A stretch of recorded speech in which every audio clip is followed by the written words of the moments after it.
Sir Michael Parkinson had talents you couldn't teach, doing what many interviewers don't. He listened. I'm not going to argue with you.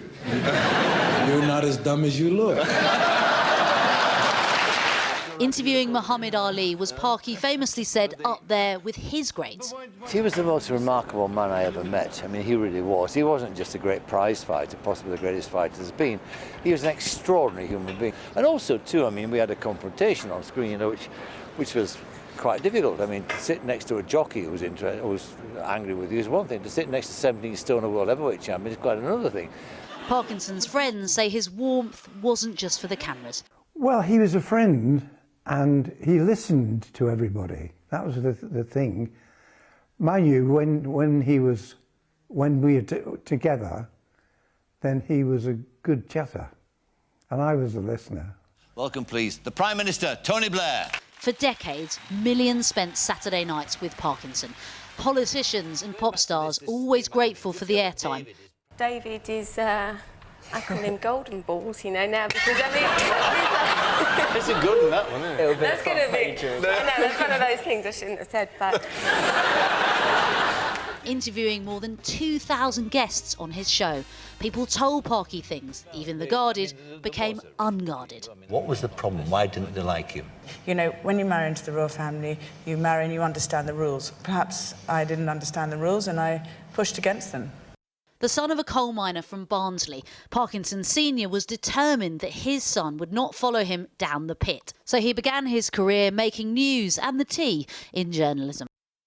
But I can't imagine you in the army. You were a sergeant as well, weren't you? I can't imagine it. His gentle but probing style set a standard for TV chat shows. Some moments became as famous as him.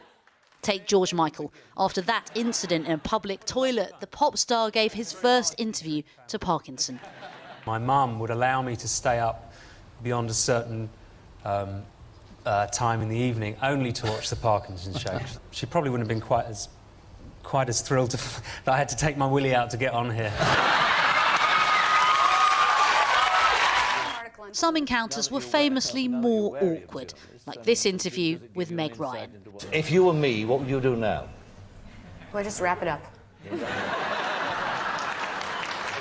More than 20 years later, Parkinson offered an apology to the actor and admitted neither of them were, quote, on top form.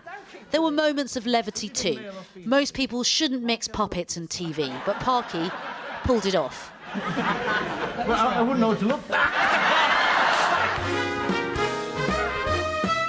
From comedy to sincerity, Parkinson had range and depth. The broadcaster passed away last night, surrounded by his family after a brief illness. Sir Michael Parkinson was a star who made his guests the most important people in the room. From all of us here, a very good night. Good night. Minnie Stevenson with that report. Well, I'm joined now by Lord Grade, former chair of the BBC's Board of Governors. He was also chief executive of Channel 4.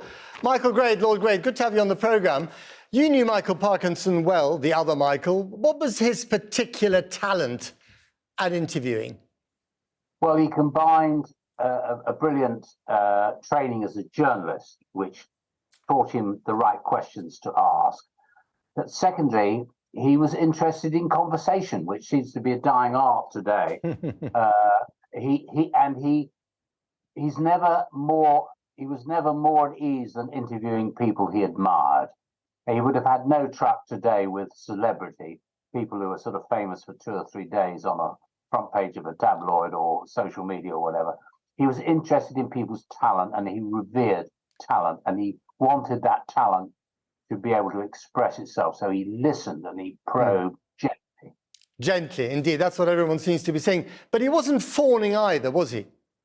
Not remotely, but he knew the weak points that the interviewee might feel sensitive about, and he'd find a way through it to lead them into it gently, put them at their ease, and realise that he wasn't a sensation monger. He was interested in their point of view. He knew that the audience wanted the answers to the difficult questions, but he found a way to coax them into feeling comfortable about talking about difficult things. Do you think that talent of gently coaxing people into sometimes difficult answers has been lost in the art of television interviews? I'm not sure it's been lost. I'm not sure the audience has got patience for it anymore. You know, he was a landmark television piece of the Saturday night schedule for decades. And people made an appointment view because they enjoyed intelligent, entertaining conversation. And I hate this term chat show. He wasn't a chat show host. He was a conversationalist. And audiences really appreciated that. These days, we're on a 30-second TikTok attention span. Not a chance. And you mentioned it there. I mean, people tuned in to watch him in their millions. I mean, that was the golden era of television, wasn't it? When literally the entire nation could meet around the water cooler, whatever it was, in the pub the next day and talk about that interview. Well, there were only 3 or 4 channels in those days. I'm old enough to remember that. I even remember Cash going back that far. But he was a landmark. You know, Saturday night on BBC, you know, with the Generation Game, 2 Ronnies, All Creatures Great and Small, Kojak, and then Match of the Day and Parky. That was your whole night for the whole family. As a TV executive, do you miss that era? No, times move on. I'm an old geezer now, and times move on, and times change. What's certain is that his legacy will never be forgotten, because that catalogue of cans of tape that sit on the shelf or sit digitally somewhere are a remarkable record of popular entertainment and popular wisdom of the late 20th century, and it's priceless. And very briefly, Michael Parkinson, rather, on air and off air, the same personality, the same person? Oh, absolutely. He was who he was. That was his great skill. He was natural. Yeah. He was proud of his Yorkshire. He put Barnsley on the map.